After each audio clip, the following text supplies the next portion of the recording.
Quantas almas se revelam no caminho que se segue,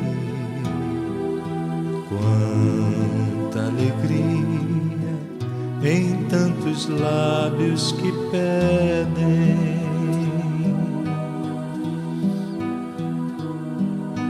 quantas almas se revelam no... Muito obrigada. Gostaria de agradecer imensamente a oportunidade de aqui estar, junto com irmãos tão queridos da nossa casa irmã, essa casa, né, de onde a gente, desde pequenininha, a gente vem frequentando também, né, se dividindo com amor e caridade. E rogar a Jesus que Ele possa nos envolver a todos nós, para que possamos entender a mensagem, para que ela possa, de alguma forma, tocar os nossos corações e que possamos sair daqui levando conosco esse recado que nos foi confiado a noite de hoje. Jesus, em todo o seu evangelho, Ele nos convida a amar. Cada um dos seus capítulos, embora cada um com matemática diferente, mas a gente percebe que, no fundo, Jesus, no seu evangelho, nos convida a amar, nos convida a sermos caridosos. E exatamente no capítulo 9 do evangelho, ele nos convida a uma missão bastante difícil, que é a caridade para com os criminosos. Esse capítulo fala do amar ao próximo como a si mesmo. Mas ele, à medida que ele vai avançando, né, no capítulo, ele nos fala, então, da caridade para com os criminosos. Né? Nós entendemos que, em função ainda do momento evolutivo que nós nos encontramos, a gente ainda tem um pouquinho de dificuldade de amar o próximo, quiçá a gente amar o criminoso no sentido de usar para com ele da caridade.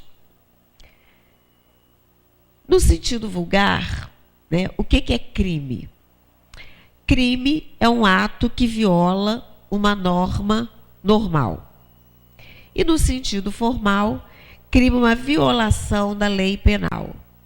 Então, essa seria a definição de crime. E criminoso? Criminoso é quem comete o crime. Criminoso é quem comete alguma falta para com alguém ou para com a sociedade. O Bem Viver é um jornal. Ele foi procurar ouvir aquelas pessoas que foram vítimas de algum tipo de crime e que fizeram a opção não pela vingança, que é a opção mais fácil, que é aquela opção que no primeiro momento é que bate na gente. Mas essas pessoas escolheram um caminho mais difícil, porém libertador, que foi o caminho do perdão. Nós vivemos num mundo de provas e expiações, não é mesmo? Um mundo que a característica principal qual é? O mal, né? É um mundo que predomina o mal. Se nós estamos vivendo num mundo que predomina o mal, isso significa que nós vamos passar por situações dolorosas, porque alguém vai fazer alguma coisa de ruim que vai nos afetar, direto ou indiretamente, ou com a gente, ou com alguém da gente, né? E que vai nos fazer sofrer. Essa é a característica desse nosso mundo. Portanto, nós sabemos que esse exercício, né, da caridade é o exercício que a gente vai ter que fazer muito durante a nossa existência aqui. E ele ouviu exatamente isso, pessoas que passaram por situações dolorosas, mas que não optaram pela vingança, que optaram, então, pelo perdão. É o caso de Heloísa Duarte. Heloísa Duarte é uma atriz que teve seu filho, Madison Vargas, assassinado no ano de 2003, quando ambos saíam de um restaurante. Ele era um técnico em produção de eventos, e ele era seu único filho. E nesse dia eles estavam comemorando, porque ela estava então fazendo uma temporada no teatro sobre a coordenação dele. E eles estavam saindo do restaurante nesse dia, quando eles ouviram os gritos de umas mulheres que estavam sendo assaltadas. E ela conta que ele, no ímpeto, né, de ajudar, ele não raciocinou, ele foi em direção às mulheres, no sentido de ajudá-las. E nesse momento, então, um dos ladrões saca da arma e atira pelas costas dele. Ele chegou a ir para o hospital, mas ele não resistiu. Esse gatinho que está na mão dela, conta a reportagem que ele deu a ela 1 mês antes dele desencarnar. Ele deu esse gatinho de presente e ela cuida dele assim até hoje, com muito carinho, porque ficou como uma lembrança do seu filho. E ela disse o seguinte, que no dia do sepultamento dele, na hora do Pai Nosso, quando disseram: nós perdoamos a quem nos tem ofendido, ela disse que naquele momento ela deu o primeiro passo para o perdão. Que aquela prece do Pai Nosso foi algo que tocou profundamente a ela. E ela ali resolveu que ela ia então perdoar aquele que tirou a vida do seu único filho. Ela diz o seguinte: é importante trabalhar o tempo e o perdão no peito pela paz do espírito. Não é uma tarefa fácil, não foi, né? Ela deixa claro que ela teve que trabalhar com o tempo, isso não vem no primeiro momento, mas do quanto foi importante para que ela tivesse paz de espírito. E olha que eu, Lalinha, acho que a prova mais difícil que a gente passa aqui na Terra é o desencarne de um filho. Há quem diga que há provas mais difíceis. Eu, particularmente, eu acho que é a prova mais difícil que a gente possa passar aqui na Terra. Embora nós tenhamos muitas outras situações, mas eu ainda acho que é a prova mais difícil. Esse momento, com todo, e olha que com todo o conhecimento que a doutrina espírita nos dá, a gente sabe que não é o fim, a gente sabe que a gente vai se reencontrar, a gente sabe que a gente vai ter notícias das nossas reuniões mediúnicas, mas a falta que faz a presença física, o abraço, a conversa, o aconchego, o toque, né? Não é fácil. Então, eu acho que é a prova mais difícil. Imagine quando a gente perde o único filho e que não foi de uma morte natural. Foi alguém que veio e tirou. Tirou da gente a oportunidade de estar ali convivendo com aquele filho, que eu acho que é o tesouro principal que a gente cultiva, que a gente tem aqui na Terra. Então, a gente vê que se as pessoas estão sendo capazes de mesmo assim perdoar, que dizer nós das dificuldades do nosso dia a dia, que muitas vezes a gente não consegue perdoar, não é?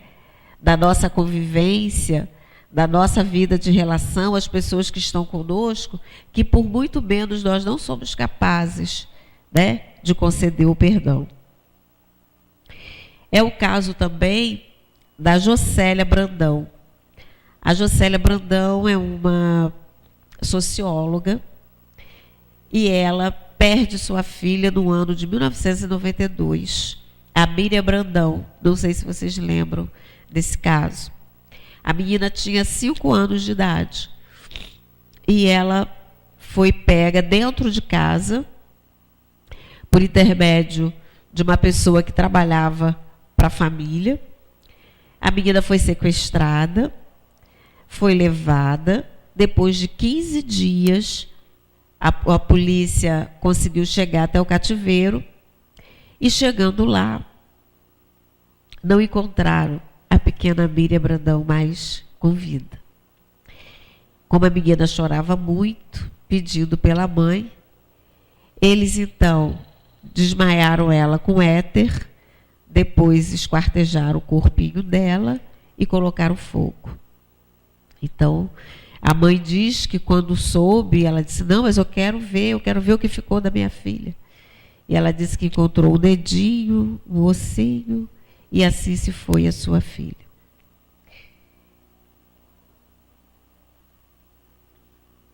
Ela conta isso aí, que ela demorou 14 anos para conseguir dizer a palavra perdão. E que depois de 14 anos, 2 anos depois, ela conseguiu pedir o perdão. E aí ela disse que encontrou no sinal, ela estava dentro do carro no sinal, 2 anos depois que ela conseguiu o perdão, então foi 16 anos depois do desencarne da menina, ela estava dentro do carro, quando vem um dos assassinos da menina. E aí ela disse que ele passou por ela, ele conheceu ela, ele já estava em liberdade, disse que ele ficou muito vermelho, muito nervoso. Ela também disse que teve uma taquicardia, passou mal, mas segurou firme. 2 anos depois, encontra novamente com ele no sinal, e ela estava com as outras, que depois ela tinha um menino na época, com 8 aninhos.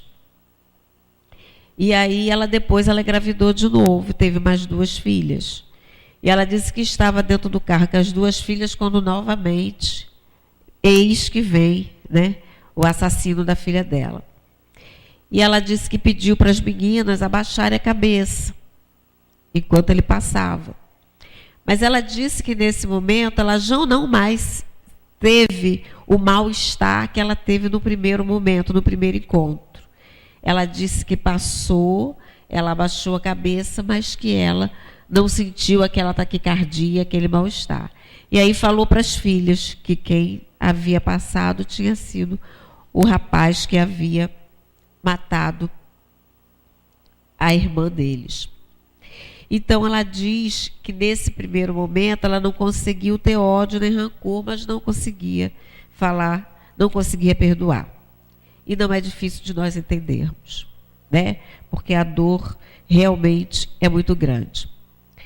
E ela diz o seguinte, eles fundaram depois o Instituto Miriam Brandão, porque ela se sentiu na obrigação de ajudar a confortar outras pessoas que passassem pela mesma dor, né, com algum outro familiar.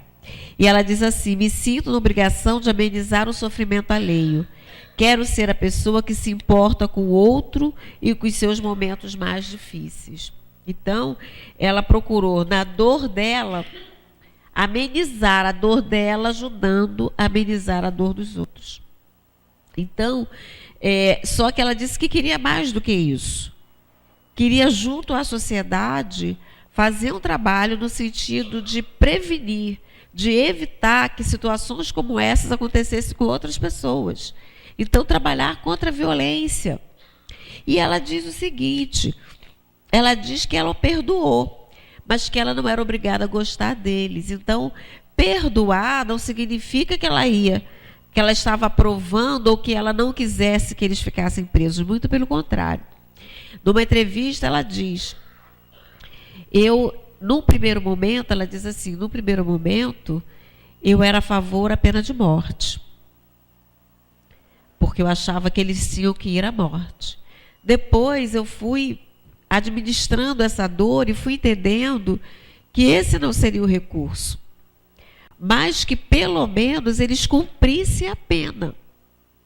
Porque a pena diz que se a pessoa tem um bom comportamento, ela sai antes do tempo. E uma vez que ter bom comportamento, não é mais nada do que obrigação de quem está preso. Então ela falou, eu acho que se ele foi condenado a 30 anos, ele tinha que ficar os 30 anos recluso e, lógico, tendo todo um trabalho de recuperação. Mas vocês vejam, ele ficou metade da pena, porque ela diz que ela perdoou, conseguiu perdoar depois de 14 anos, e que 2 anos depois ela encontrou com o rapaz, então ele ficou 16, no mínimo 15. Então o que ela diz é o seguinte: eu acho que pelo menos teria que cumprir a lei, né? Diferente do que acontece aqui no nosso país. Então o que é perdoar? Perdoar é se libertar. E o que essas pessoas fizeram? Se libertaram. Porque quem não perdoa, na verdade, fica aprisionado. Nós sabemos que é difícil, principalmente quando nós falamos de situações como essas. Nós trouxemos situações extremas para mostrar que as pessoas conseguiram numa situação extrema e que, portanto, nós somos também capazes de perdoar em situações muito menores do nosso dia a dia. Por quê? Porque quem se liberta, na verdade, somos nós. Essa aqui é Maria Clara Jost. Ela é uma psicóloga. E ela é uma psicóloga que trabalha muito com essas questões. Pessoas que passam por separações, pessoas que passam por perdas de entes queridos e que precisam trabalhar essa questão do perdão. E ela diz o seguinte: quem perdoa se liberta da raiva, do rancor, do ódio e, consequentemente, de doenças que esses sentimentos podem trazer. A ciência hoje já prova isso. As pessoas rancorosas, as pessoas ressentidas, são pessoas que adoecem com mais facilidade. Ela diz ainda: as mágoas que não são perdoadas levam o corpo a pedir socorro. E como ele não pode falar, acaba criando doenças para nos chamar a atenção de que devemos mudar de atitude. É opcional. E é uma via de mão dupla, de mão única. Você não precisa que a pessoa reconheça o erro para que você perdoe. Independente que a pessoa reconheça que errou, você pode perdoar. Porque muitas vezes a gente fica assim: se vier me pedir desculpas, eu perdoo. Mas se não vier até aqui a mim e me pedir desculpas, me pedir perdão, eu não perdoo. Então, na verdade, não é necessário isso.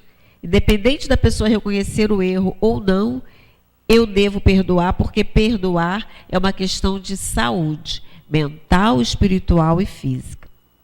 O rancor é um dos sentimentos que são mais lembrados nas doenças psicossomáticas. As pessoas rancorosas tendem a ter doenças cardiovasculares, hipertensão, angina, taquicardia, doenças gastrointestinais, como gastrite, úlcera, síndrome do intestino irritável, aquela pessoa que tem diarreia com muita facilidade. Isso, ó, veja bem, gente, isso não quer dizer que quem tem isso aqui seja uma pessoa rancorosa, ok? Mas que as pessoas rancorosas têm uma predisposição a desenvolver esse tipo de doença. As doenças respiratórias, como asma, bronquite, doenças dermatológicas, como os herpes, urticária e efizema. Já ouvi várias pessoas que têm herpes dizer que quando fica nervosa, quando fica ansiosa, né? Quando é o labial, aquilo estoura, em função do lado emocional. Sistema nervoso, enxaqueca, vertigem, né? Então você se aborrece, fica logo aquela dor de cabeça. Por que acontece isso, né? A gente se aborrece, fiquei logo com dor de cabeça. Há quem tenha diarreia, assim vai. As doenças endócrinas, né? Como obesidade, o diabetes. Já ouvi também gente que tem diabetes dizer que descompensou porque ficou nervoso, né? As doenças das articulações, a tendinite, a artrite, a artrose, são as doenças das pessoas endurecidas. Qual é a característica da artrite e da artrose? Não é o endurecimento das articulações? E quem é a pessoa rancorosa? A pessoa ressentida? Não é alguém endurecido? Não é alguém que não abre o coração, que não se dá a oportunidade de perdoar ou de pelo menos entender e esquecer, né? Esquecer no sentido de que não ficar remoendo com aquele problema, com aquela dor, porque esquecer a gente não esquece. A gente não esquece ofensa nenhuma que a pessoa faz. Perdoar não é esquecer, porque o cérebro está aí para registrar. Então o cérebro não nos permite esquecer. Então perdoar é esquecer? Não. A gente não vai esquecer um tapa que a gente levou, uma coisa muito ruim que alguém fez com a gente. Mas então o que é perdoar? O perdoar é a gente lembrar e não sofrer mais com aquele episódio. É não se permitir o sofrimento e a dor em função daquele momento que a gente passou. As dores e tensões musculares, as doenças infecciosas. Por quê? O sistema imunológico cai. E aí a gente abre acesso para as doenças. E as tensões musculares, né? A pessoa fica toda endurecida por conta desse endurecimento. Doenças autoimunes são aquelas doenças em que o próprio organismo começa a se destruir. O câncer, estudos já revelam que muitos tumores são alimentados por conta do ressentimento, do ódio, da mágoa. Mas não é da mágoa de um ano atrás.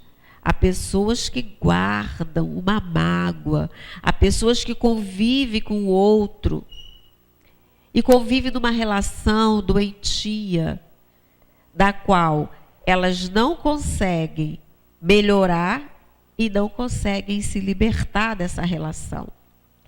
Então, o viver anos a fio numa relação de qualquer tipo que seja, que traz uma infelicidade, uma insatisfação, vai fazendo com que as pessoas vão alimentando essa mágoa. O que é essa mágoa? É esse ressentimento, essa dor que vai sendo alimentada e que depois pode se romper no câncer.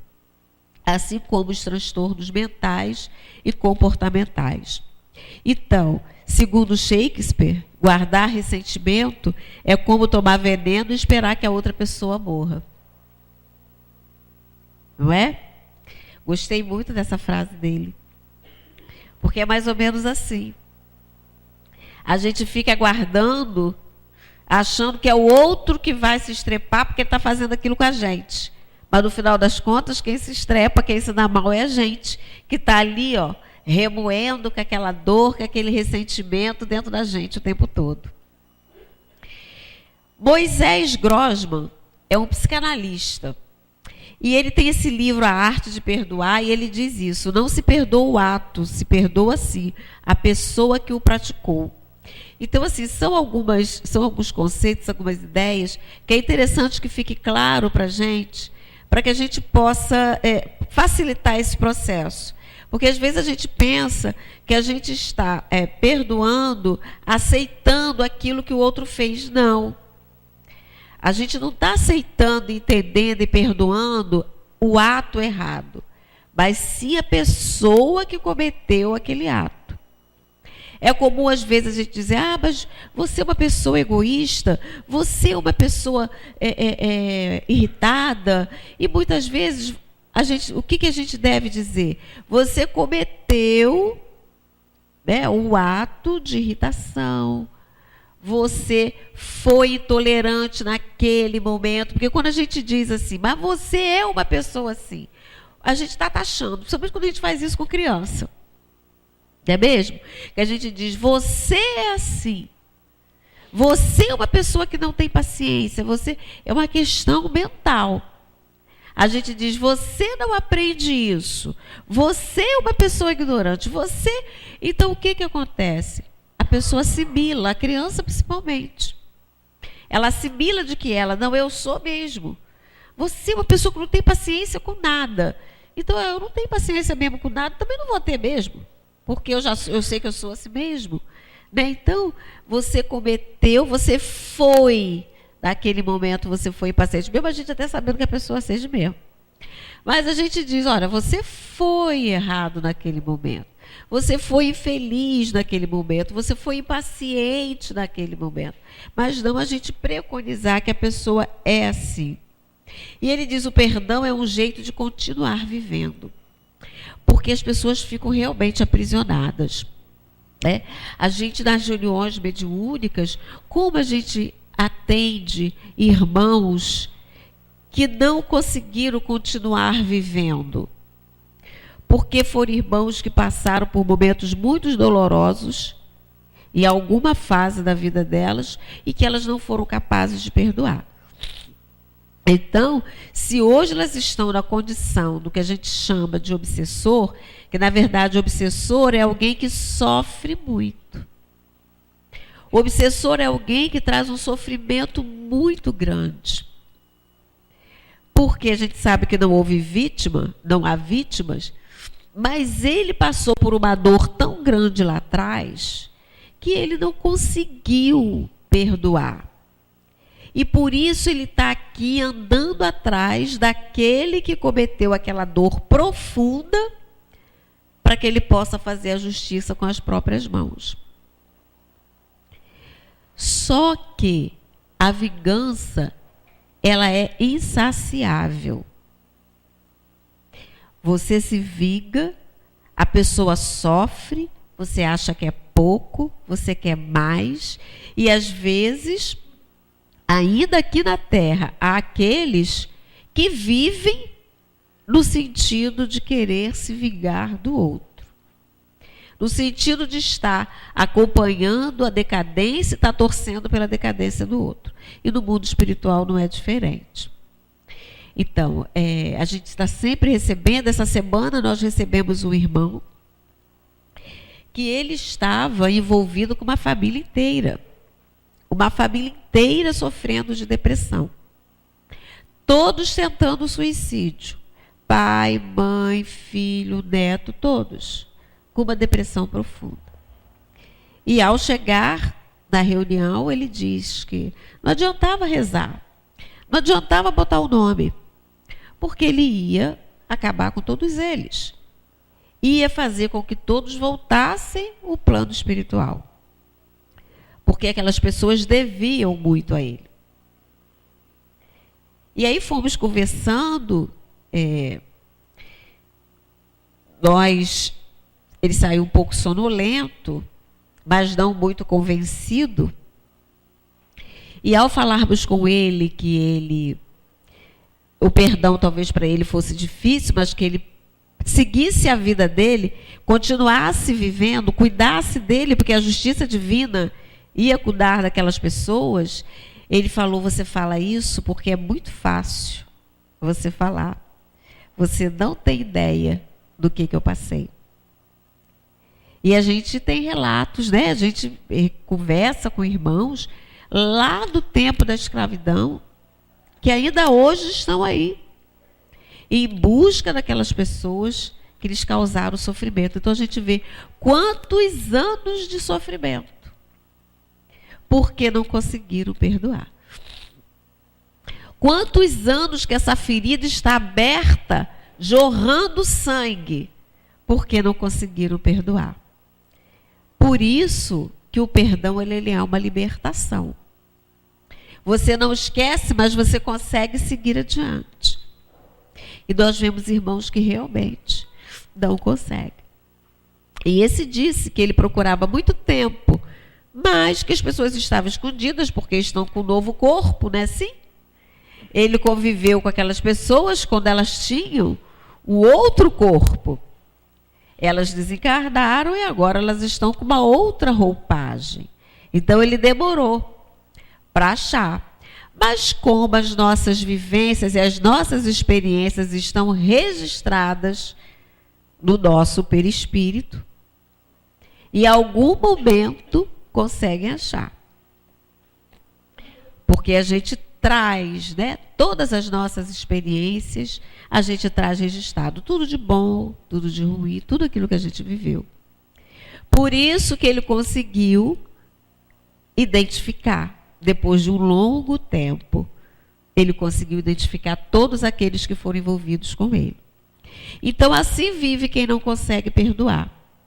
Então, quando essas mulheres optaram por perdoar, na verdade, elas estavam se libertando de um ressentimento, não da dor, mas de um sofrimento que elas poderiam levar pela vida fora e que ia impedir que elas conseguissem viver em paz. Daí, optaram por isso.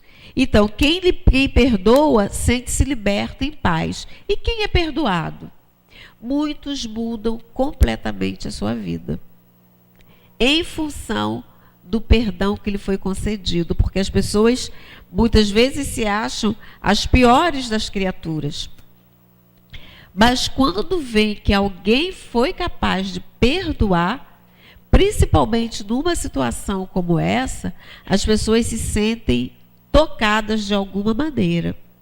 E aí conseguem, muitas delas, mudar as suas vidas.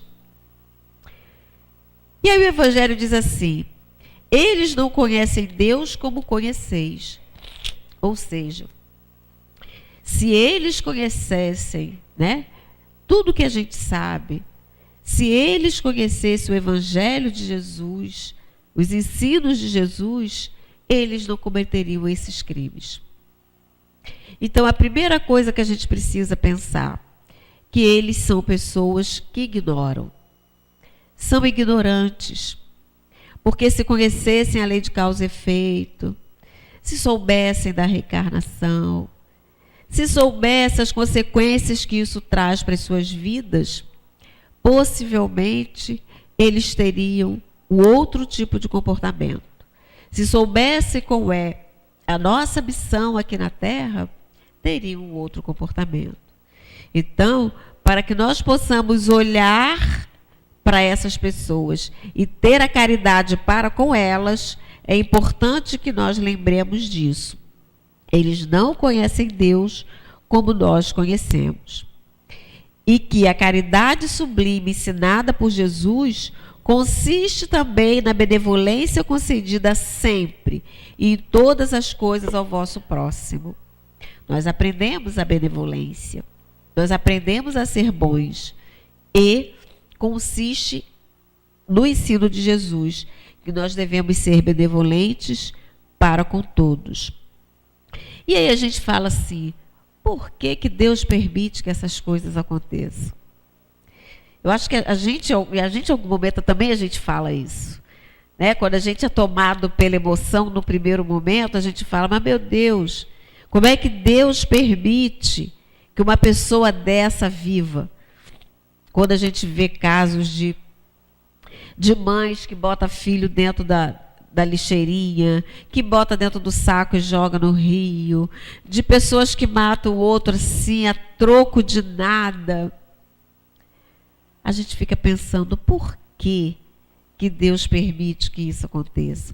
No Evangelho diz: Deus permite que grandes criminosos estejam entre vós, a fim de que vos sirvam de ensinamento. E a gente pergunta: mas meu Deus, a gente precisa desse tipo de ensinamento? Que tipo de ensinamento a gente tira de uma situação como essa? Quando alguém vem tirar a vida do outro, quando vem uma pessoa, estupra uma pessoa, uma mulher, e a gente fica pensando: o que eu estou aprendendo com isso? Que tipo de ensinamento Deus está nos oferecendo com uma situação como essa? Alguém vem tirar a vida do meu filho? Que ensinamento é esse? Mas se nós pararmos, né, para observarmos, nós vamos ver que tudo que a gente passa, a gente tira uma lição. Mas ele diz o seguinte, lá no Evangelho: quando os homens foram conduzidos às verdadeiras leis de Deus, não haverá mais necessidade desses ensinamentos. Então, se nós estamos aqui e estamos passando por essas situações, ou estamos vendo nossos irmãos passando por essas situações, é porque nós temos necessidade disso ainda. Porque se nós não tivéssemos essa necessidade, nós não estaríamos aqui. Nós estaríamos aonde? Num mundo melhor. Se nós estamos aqui, é porque nós precisamos de estar aqui. Né, Djanira? Façamos por onde estarmos num lugar melhor. E às vezes a gente fica, né? Mas, meu Deus, mas o que é isso? Né? Como é que pode? Ai, eu não aguento viver nesse mundo. Eu falei, ué, como que não aguenta? Então, se a gente está aqui, é porque nós precisamos estar aqui ainda. É porque nós ainda precisamos desses ensinamentos. Ele diz, todos os espíritos impuros e revoltados serão dispersados nos mundos inferiores de acordo com as suas tendências. É uma outra coisa também que a gente conversa, né? Em casa, os filhos ficam, minha filha fica. Meu Deus, não sei para onde que vai uma pessoa que faz um negócio desse. Cada vez que a gente vê as notícias, né? Meu Deus, como é que pode uma pessoa fazer um negócio, ter coragem de fazer um negócio desse? Não é possível que esse espírito ainda volta aqui na Terra ainda, né? Porque tem coisas que são realmente, né, atrocidades. E aí ele fala, esses espíritos, porque a gente está passando por uma transformação já há algum tempo, né?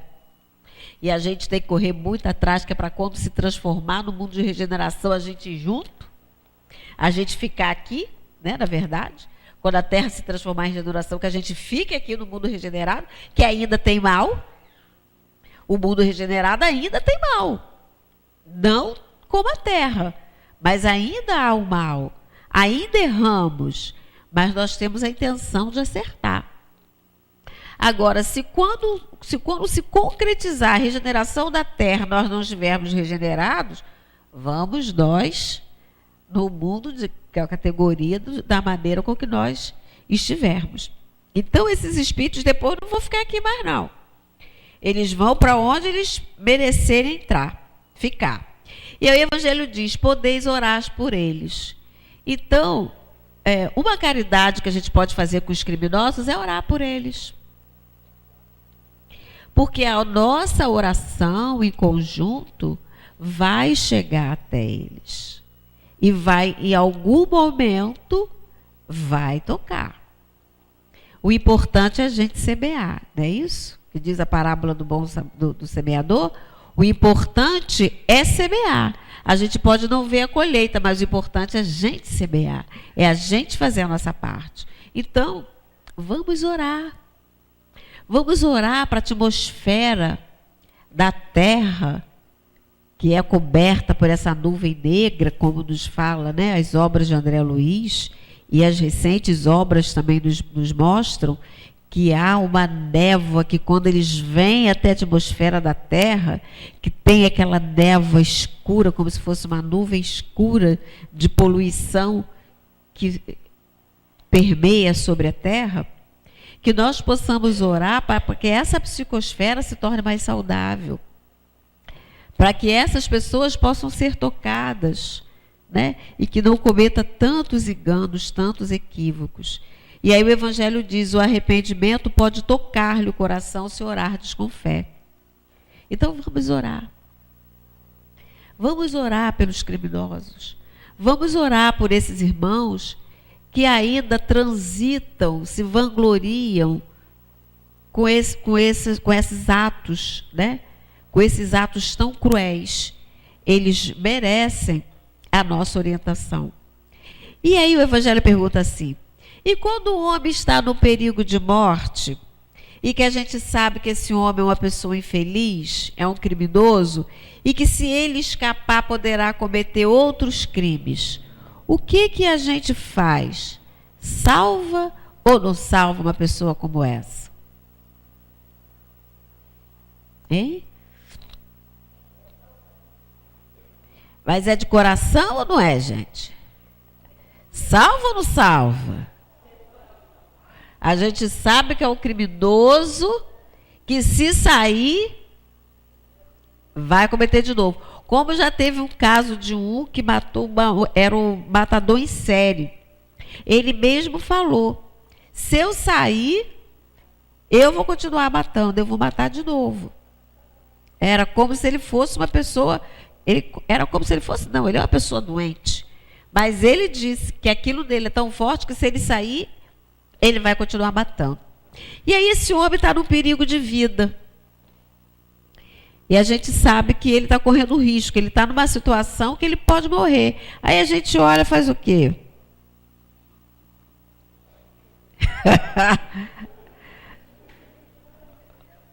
Você sabe que, olha, é um matador em série, ele está ali, você sabe que se você salvar, ele vai continuar matando as pessoas. Mas você tem a chance de salvar esse homem. O que a gente faz?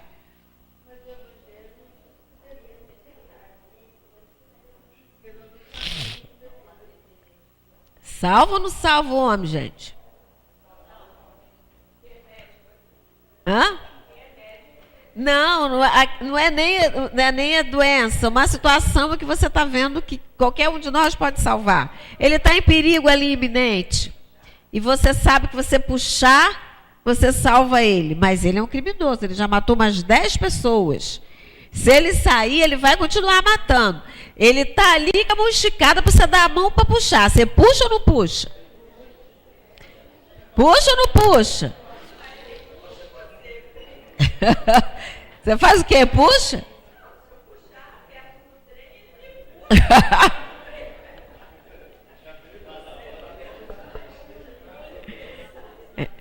O que a gente faz? Salva esse criminoso? Salva, né? Olha o que o Evangelho diz. Se pode salvá-lo, salva-o. A gente tem que fazer a nossa parte. Que dá vontade de deixar ele lá, dá. Que dá vontade, dá. Porque a gente sabe que é uma pessoa que fez tanto mal, que matou tanta gente, né? E que ele está sujeito a sair e continuar fazendo. A ideia que a gente tem é, deixa ele morrer, porque se ele morrer, ele não mata mais ninguém. Mas o Evangelho nos diz, se a gente tem oportunidade de salvar, que a gente salva, porque às vezes tem salvação para ele. A gente tem que fazer a nossa parte. É fácil, gente? Não é, né? Ninguém está dizendo que é fácil. Perdoar é fácil? Também não. Não é esquecer, perdoar não é esquecer. Porque às vezes a gente diz assim, eu não consigo perdoar não, porque eu não consigo esquecer. Mas isso não é perdão. O perdão é quando a gente não permite mais que aquilo doa na gente, que a gente sofra por aquilo. Esquecer não vou, mas não permito mais que a lembrança daquilo me faça sofrer novamente. Eu superei aquilo ali. Porque o problema não é meu que sofri, é de quem fez. Não é isso? Quem tem que arcar com esse remorso não sou eu. É quem fez. Então, quem fez é que tem que acertar as contas com Deus e com os homens. Não eu. 5 benefícios do perdão. Níveis de estresse mais baixo. Estudos revelam que as pessoas que perdoam são menos estressadas, que mantêm o coração mais saudável, que reduz a dor, reduz a pressão arterial e estende a vida. Uma coisa está ligada à outra, né? Se eu diminuo meu nível de estresse, naturalmente que eu diminuo a minha pressão arterial, porque eu fico estressado, normalmente a pressão, quem tem pressão alta sabe disso. Fica nervoso, fica estressado, a pressão aumenta. E o perdão, ele diminui a pressão arterial. Ele diminui o estresse. Ele reduz a dor. E aí, para a gente terminar, a gente termina com essa frase que diz o seguinte: quando alguém te magoa, você tem 2 opções: se vingar e ser feliz por alguns minutos, ou perdoar e ser feliz a vida inteira. A nossa vida é feita de escolhas. Nós escolhemos o tempo todo. A nossa felicidade ou a nossa infelicidade depende das escolhas que a gente faz. É preciso que a gente entenda isso. E muitas vezes a gente delega ao outro esse poder que é nosso. Ah, eu não sou feliz porque o outro me trata dessa maneira. Eu não consigo aquilo ali porque o outro não me dá oportunidade. Então a gente precisa entender isso. A vida é feita das escolhas. A nossa vida será feita daquilo que nós escolhermos, ninguém mais. Então, nós vamos escolher viver aprisionados pelo ressentimento ou vamos escolher perdoar, entender que o outro é ainda muito pequeno, entender que o outro fez aquilo porque ele não conhece Deus como nós conhecemos, entender que o outro é um infeliz, ou que ele foi infeliz quando ele fez isso com a gente, e que não merece que nós venhamos a sofrer o resto das nossas vidas por conta daquilo. Agora, há momentos em que a gente precisa tomar certas atitudes, e às vezes a gente prolonga o sofrimento porque não tomamos atitudes. Porque às vezes a gente precisa tomar uma atitude que não nos agrada, mas que é necessária. Então temos que pensar sempre nisso. Nós temos o nosso livre-arbítrio, nós temos um planejamento, né, que vem do plano espiritual, mas que esse planejamento ele não é rígido, ele é um molde, e que nós chegamos aqui e que nós vamos traçando os nossos caminhos em função das nossas escolhas. Que Jesus nos ajude. E que quando nós tivermos dificuldades, que nós elevemos o nosso pensamento ao alto e que nós peçamos ajuda ao nosso amigo espiritual, para que ele possa nos apoiar, nos direcionar no momento das nossas escolhas. Todos nós temos um anjo guardião. Todos nós temos um espírito encarregado de nos ajudar na nossa encarnação. Toda família tem um espírito responsável pelo progresso daquela família. E ainda temos de quebra os espíritos afins, aqueles espíritos que gostam de nós, que foram amigos nossos no passado, mas que estão ao nosso redor para nos ajudar. Nós temos muita gente para nos ajudar, mas nós, muitas vezes, nos esquecemos disso. E no momento da aflição, e no momento da dor, e no momento da angústia, a gente esquece de levar o nosso pensamento ao alto. Já ouvi os irmãos dizerem: eu estava tão angustiado que eu não conseguia orar. Que tempo que você não vem à casa espírita? O que aconteceu? Estou com muitos problemas. Não estou conseguindo vir. Pois se quando eu estou com muitos problemas, aonde que eu vou encontrar sustentação para que eu possa resolver os meus problemas? É na atmosfera espiritual que a casa espírita ou que o templo religioso nos oferece. Então, que nunca nos esqueçamos disso. Todos nós temos alguém para nos ajudar. E uma outra coisa, não existe problema sem solução. Todo problema, meus irmãos, tem uma solução. Seja ele do tamanho que for, seja ele da complexidade que for, nós vamos orar. Nós vamos pedir para o nosso anjo guardião, esse amigo espiritual que cada um de nós tem, para que ele possa nos dar serenidade, sabedoria, paciência, para que nós possamos, daquele problema grandão, a gente dividir ele em partes e ir resolvendo cada parte daquele problema. Não há motivos para o desespero, para o desequilíbrio, se nós temos a fé em nosso Pai e temos a certeza de que nós não estamos sós. E temos também os amigos da casa espírita que a gente frequenta, os amigos da nossa sociedade, que nós possamos dividir, porque as alegrias divididas, elas são maiores, e as tristezas, elas diminuem, porque a gente compartilha. E o amigo ou um profissional, ele enxerga coisas que às vezes a gente não consegue enxergar. Então não vamos sofrer sozinhos, não vamos levar a nossa dor sozinha.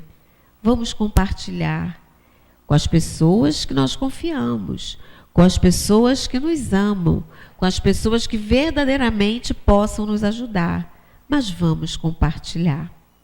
Que Deus nos ajude, que Deus nos ampare e que Ele possa estar sempre ao nosso lado, que nós possamos permitir que Deus esteja ao nosso lado, através desses amigos espirituais, para nos ajudar nessa nossa grande caminhada rumo à libertação espiritual. Muita paz e muito obrigada por me ouvirem na noite de hoje.